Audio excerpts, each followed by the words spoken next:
How's it going, guys? Today I'm just going to be going over my whole dyeing process of my fatigues and just overall clothing. And I'm just going to be showing you guys how to get the correct OD green. I've experimented with a lot of stuff, and this is pretty much my conclusion. Do keep in mind the measurements aren't going to be exactly the same. They're going to be probably a little bit off for you guys. It really depends on the bucket size and just what you're dyeing in general. If it's going to be like a full set of fatigues or just something like a shirt. So yeah, guys, so I'm just gonna be showing you guys pretty much the dye I'm gonna be using. I normally just use standard dye. This is apparently Dye More.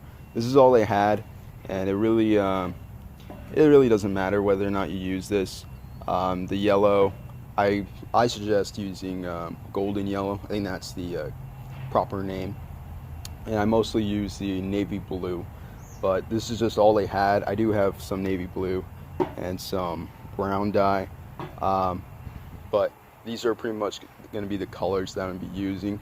But yeah, guys, I'm going to go ahead and start putting the dye in.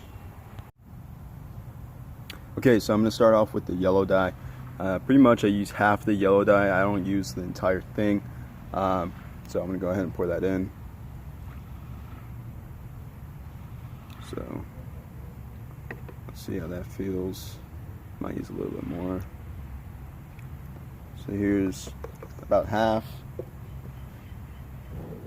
For the blue dye, I pretty much just use 3 little cupfuls. I'm going to be kind of doing this off camera because it's extremely difficult. I don't really have 3 hands, but just keep in mind that I use 3 cups of blue and half a bottle of yellow. For the dark brown dye, I pretty much use half a cup. It's not really supposed to be noticeable. It's more like it's just gonna kind of help out that OD green. But that's pretty much what I do. I just use kind of half a cup. So I'm gonna go ahead and get the fatigues and clothing that I'm gonna be using, and we'll go from there.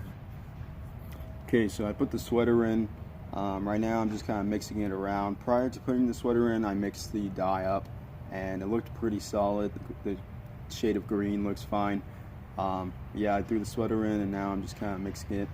I suggest checking on it every maybe around 10 or so minutes, and after the 30-minute mark I'll actually take it out and just kind of eyeball it to see how it looks. But yeah, a quick tip to know where your fabric is at and whether or not it's dark enough is for an example, I guess, the way this looks, it looks like it's it's the correct green and it's dyed enough, but in reality the way you want it is actually way more darker. Like it has to look like a very dark OD green for it to be the proper OD green that you want it. So just kind of keep an eye out on that. If it's too light, then just add more blue and it'll darken things up a bit. But yeah, guys, that's just a little bit of a tip. Alright, guys, so pretty much the final step is just to have the whole thing air dry. After air drying, you could throw in the washing machine. I recommend just doing cold wash alongside with the bare minimum of soap. If you do more soap and if you do hot water, a lot of the fabric dye is going to come out, and it's overall just going to fade pretty well. But pretty much a little bit of an update from the last clip. I added another cupful of brown dye alongside with blue dye. It just kind of made it a little bit more darker. I wasn't really happy with the color. I'm not saying that you guys should do that. It really depends.